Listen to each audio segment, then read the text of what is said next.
All right, Antonio, what are your thoughts about everything that we were talking about? What specifically Simone and Damon? What you want to share? Whatever you want to share. Geez, I don't know. I guess first, I knew what happened with Nate was going to happen, and I didn't want to watch it, but I knew it was going to happen anyway, and I was just like, it's going to hit hard, and I felt so bad because like she wanted it so bad, and then just to be like to find out that what you thought was happening for a totally different reason. That was trash. Complete trash. What else happened this episode? JR, I'm like, dude, just tell him why you quit. It's not. He going back to coach. It was on the team because I said what I said. Facts. It was the easiest thing. They was like, all right, what happened? Why did you leave the team? And he was like, it's too much to get into. And I'm just like, it's a simple question. Just tell them what happened, and then they'll let you back on the team. That's all they wanted. What else? Cam. First off, Cam can't stand up. You already know what it is. Shirts coming soon. Merch coming soon. And we are now fully invested. Camp is where it's at. Yeah, I already see what this Gabrielle thing going. And I'm sorry. She was on the hunt for a brother. Keisha, I fear that you leaving that man at that damn diner was it, and that was all. She lived 2.0. You remember how I kept saying Layla was teleporting? Yeah. You know who was teleporting this episode? Gabrielle. She was hunting that man down. She was really teleporting. Like, Layla wasn't even doing all that. This girl was putting up posters with his name on it, popping up on his friends. Yeah. Full name. But, okay, I guess to go back to Damon and Simone. Damon just went through the ringer this episode. It was an emotional roller coaster. He couldn't catch a break. Yeah.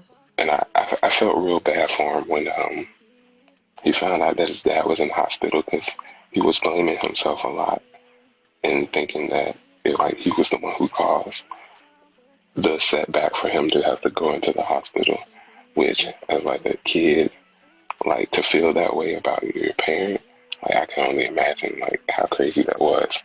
So it made sense that he would like go to Simone for comfort because, you know, she was there when it all happened. And as far as it's just it's a very heavy weight to carry. Yeah, especially by yourself. And then he also probably feels kind of like he abandoned them by like leaving because now it's just like him and the mom. So you can add that on top of him just like feeling like everything is his fault and he like ruining everything. Mm-hmm. That's what I want to talk about. Oh, Keisha. I don't think she was necessarily wrong about the emotional cheating thing. When I was watching the episode, I didn't take it as her telling Simone that she was emotionally cheating. I think it was kind of her giving her like a warning to not get to that point. At least that's the way I interpreted it. Got it. So I don't think she was like accusing her of doing it. I felt like she was just early with it. Like nothing had happened yet. Oh yeah, I think she was just trying to, you know. And I got I 100% got why she said it. I just feel like it's back to like a societal thing. And I don't know, maybe I'm also in the bag where I'm wanting to create spaces for Black people to be able to be vulnerable and soft with each other. Right. Socialized to be so hard and so tough and so this and so that. Mm-hmm. So I really enjoy seeing Simone and Damon interact the way that they do. Aside from the opposite sex, but just seeing two Black people just show up. in this way that you kind of are taught that you're not supposed to do. And I feel like when we go through preemptively, like, not to say that Keisha was doing it because she did not do this. You're right about that. But when we go through and we preemptively, like, well, you can't do this, well, you can't hold this person's hand, and you can't like, this person's dad is, he thinks his dad is dying or whatever's going on, and you can't touch him, or you can't look this long. It creates this toxic place of, like, we can't be vulnerable with each other, we can't comfort each other, and it's ghetto. Like, do y'all not understand what's ghetto? It's ghetto because we're not doing it with one another. Like, I had lunch earlier today, and me and it's the woman, but, you know, we don't know what, like, people's, you know, preferences are, or sexuality, or whatever. And I felt called to reach out and grab her during a part of our conversation where she was getting emotional, and I grabbed her hand. And I started to stop myself midway through, and I said, no, I'm going to grab her fucking hand. And I would do the same thing if it was a man who was also expressing something similar in that moment. And I'm not apologizing for doing it. So... yeah, I think that's like a microcosm of a bigger societal issue with the dehumanization of people and the lack of empathy for people in general. And so, yeah. Constructs around certain actions and vilify them in order to basically socialize us to understand not to do it. And then we just don't be doing it. And then we all wondering why we running around here needing the damn hug. Yeah. See, I had like no problems with what Simone did this episode, except for the omission and ducking and dodging Jordan. I'm like, if you didn't feel like you were doing nothing wrong, then there's no reason for you to not tell him the full truth or to avoid his calls. Like, when he was there, she told him that he has to learn to accept Damon's place in her life, and he said that he would. So I don't see why she felt like she had to hide that information from him. Yeah. And that's why I my video, because I only saw the one time when she was with Auntie Amara and she brushed him off the phone. But I don't recall any of the other times because I was trying to fast forward and get ready for the live, so I might have just the text when she was like, I have to reschedule. But she left out the part that she was going with Damon to visit his family. Mm-hmm. And I feel like if you didn't already know in the back of your mind somewhere that you have some sort of emotion towards this other person, then you would have had no problem volunteering that information without being asked. You know what I'm saying? Oh, knowing Jordan? Yes.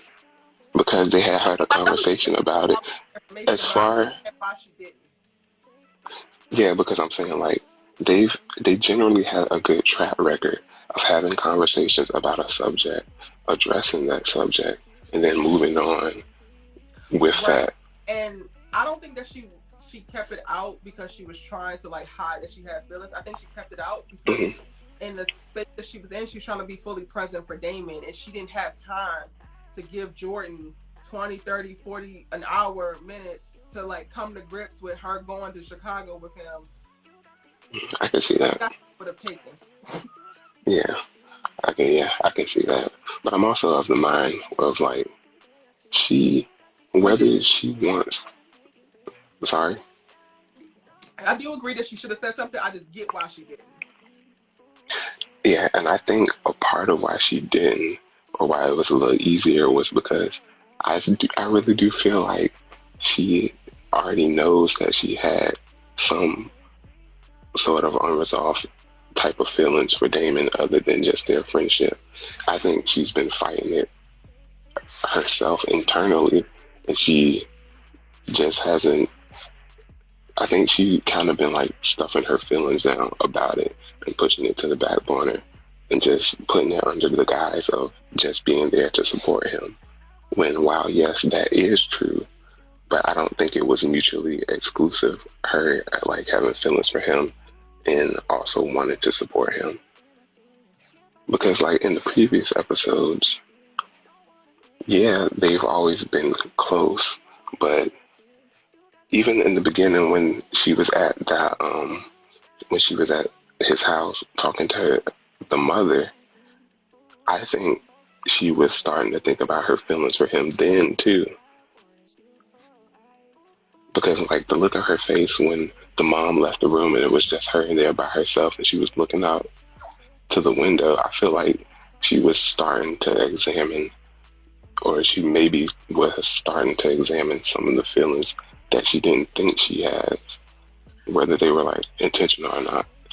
I didn't take it like that. I took it like she was registering like people seeing them as something that they're not, and like her processing that. But maybe. Yeah, I don't know either. I'm just spitballing. Maybe though.